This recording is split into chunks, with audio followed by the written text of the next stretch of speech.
Buenas tardes, señorías. Y antes de empezar con la moción, a mí me gustaría compartir mi asombro.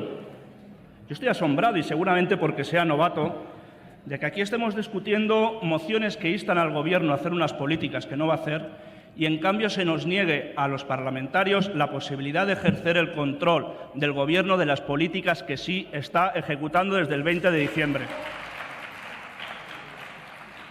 Yendo a la moción, a nosotros nos parece que hoy el Partido Popular ha venido aquí a que le pongamos nota a la política económica que ha llevado a cabo en estos 4 últimos años y pretende irse hoy con un sobresaliente en economía y competitividad. Para ello nos trae una moción con un collage de datos macroeconómicos sesgados, una selección de los que le benefician, obvia a los que no le interesan y unas medidas absolutamente continuistas que son la propuesta de esta moción. Una moción que es capaz, empezando a hablar del endeudamiento exterior del año 2007 sin mencionar la burbuja inmobiliaria en España en esos años. Una burbuja inmobiliaria que PP y PSOE negaban entonces que existiera. Pero es que hoy a nadie ya se le ocurre negar su existencia. Bueno, a nadie salvo el PP, que la silencia en esta moción. Como si no fuera con ellos, como si no hubiera sido la apuesta económica para el milagro español de Rodrigo Rato y José María Aznar. Y aquí, senadora Arenales Serrano, le voy a decir que yo estoy de acuerdo en algo con lo que usted ha dicho. Yo estoy muy contento de que políticos como Rodrigo Rato ya no estén al frente de las entidades financieras de este país. El relato de la recuperación económica que hace el Partido Popular es un relato electoralista, mera propaganda, han dicho antes algunos portavoces. Un cuento de reformas y sacrificios que han puesto los cimientos para la recuperación económica. Sin embargo, sus reformas solo han traído sufrimiento y desigualdad al pueblo español. ¿Ha sido eficaz la reforma laboral? Por supuesto que ha sido eficaz. Ha sido eficaz destruyendo empleo de calidad y bajando los salarios. Porque ustedes son muy solidarios con los salarios de los demás. Ustedes se aplican la austeridad siempre a los demás, nunca se la aplican para ustedes. Muy solidarios con los salarios de los demás.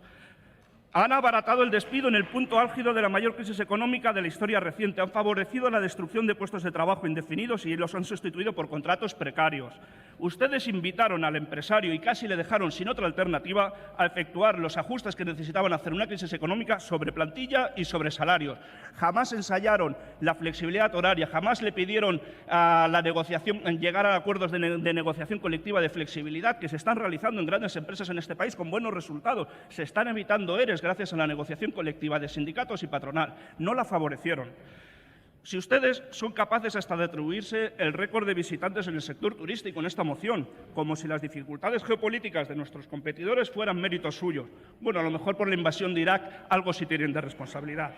Aquí es necesario matizar, además, que mientras se ha batido el récord de visitas de turistas, no se ha producido, no ha venido acompañado de la creación de empleo que esperábamos. Es necesario que los beneficios económicos de estos récords de turismo se repartan mejor y lleguen a toda la población y no se queden solo en beneficios empresariales de los grupos hosteleros. Hablamos ahora también del crecimiento de la inversión extranjera en España. Ha crecido, por supuesto que ha crecido, pero es que ha crecido principalmente en el mercado de la deuda y en deuda inmobiliaria. Es una inversión especulativa y un saqueo financiero de nuestro país que no trae ningún beneficio a los hogares españoles. A nosotros, a nuestro grupo, le preocupa mucho que fondos buitres como Blackstone se estén quedando con las viviendas de la Sareb, incluso con el parque de viviendas públicas de la Comunidad de Madrid y de Cataluña. Sobre los puntos de su moción, los hemos considerado uno a uno y realmente hay alguno con el que estamos de acuerdo, ya lo iré detallando. Con el primero no podemos estar de acuerdo. La investigación y desarrollo e innovación es un puntal para nuestra economía que no puede utilizarse para la propaganda.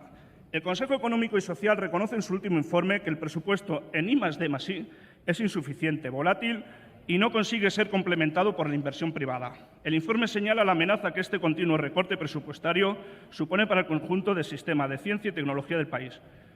Tenemos, y es cierto que lo tenemos, el tercer sistema de incentivos más generoso, fiscales, más generoso de la Unión Europea. ¿Nos coloca eso en el tercer lugar según criterios de innovación? Pues no. Según el indicador de innovación de la Unión Europea, estamos en el puesto 21º de 28 países. El sector de I+D+I necesita una fuerte apuesta pública para funcionar. Y ustedes han puesto en riesgo de cierre el Consejo Superior de Investigaciones Científicas, que ha perdido un 20% de la plantilla.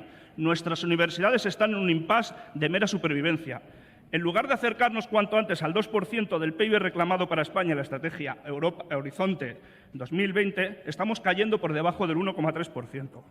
El gasto presupuestado supone una reducción del 31% desde 2010, pero el ejecutado refleja un descenso aún mayor, un 60,5 puntos en el periodo 2009-2013. ¿Cuál es el efecto más visible del abandono de la investigación? Ver cómo los jóvenes investigadores tienen que abandonar nuestro país. A ustedes, que tanto les gusta la Constitución, hay que recordarles que hay Constitución más allá del título 8º. Les voy a recordar el artículo 42. El Estado velará especialmente por la salvaguardia de los derechos económicos y sociales de los trabajadores españoles en el extranjero y orientará su política hacia su retorno. Ustedes, sin embargo, han orientado su política hacia el exilio y la migración de los investigadores formados en España. Las únicas salidas para la investigación en España que han dejado son 3, por tierra, por mar y por aire. Segundo punto, infraestructura, transporte y vivienda. Aquí nos sorprende que no haya ninguna referencia a algo que sí que es una preocupación ciudadana, los sobrecostes de las obras. Se pasa por alto la estrechísima relación que se ha dado en las últimas décadas entre constructoras y la contabilidad de algunos partidos. Este país necesita un cambio radical en su política de infraestructuras, primando la transparencia, además de la utilidad pública y el servicio social, a los intereses electorales o de contabilidad del partido. La ciudadanía no quiere pagar más AVEs, autovías y aeropuertos vacíos mientras se descuida el tren convencional, el cercanías y las redes de carreteras secundarias. 3, la conectividad digital. Aquí le tengo que decir que estamos completamente de acuerdo. Quizás sea el punto con el que más de acuerdo estamos con la moción. Hay que extender la conectividad digital y debe llegar al ámbito rural, por supuesto.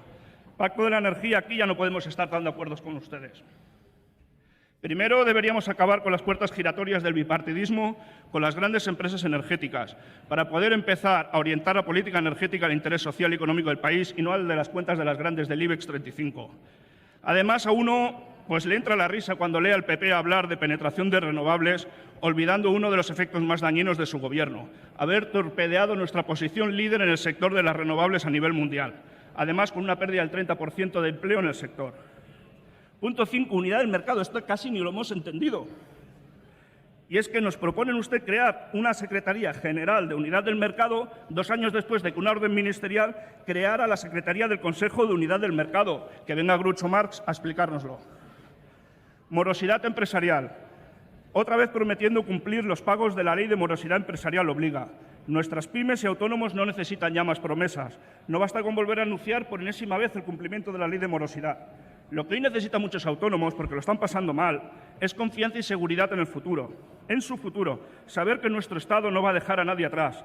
Lo que necesitarían, y se lo hemos propuesto como enmienda y lo han rechazado, es que avancemos hacia un verdadero régimen de segunda oportunidad que conlleve en la indeseada situación de quiebra efectiva un proceso simple de reestructuración y cancelación de deudas pasadas, incluyendo las deudas con la Seguridad Social y Hacienda. Punto 7. SEPE y políticas de empleo. Aquí estamos de acuerdo con la letra de este punto, si no fuera porque el Gobierno ha recortado 2 de cada 3 euros en políticas de empleo. Sin embargo, lo que más nos preocupa es la situación de los desempleados sin ningún tipo de ingreso, que no pueden esperar a que la situación económica mejore para encontrar un empleo. Hablamos de más de 1,5 millones de hogares con todos sus miembros en paro y de los 720.000 hogares sin ningún tipo de ingreso. Hay que comenzar a implementar una garantía de rentas. No se asusten con eso, una garantía de rentas, porque hay que proteger a las familias y a las personas de la pobreza extrema y que además es algo que estimularía nuestra economía.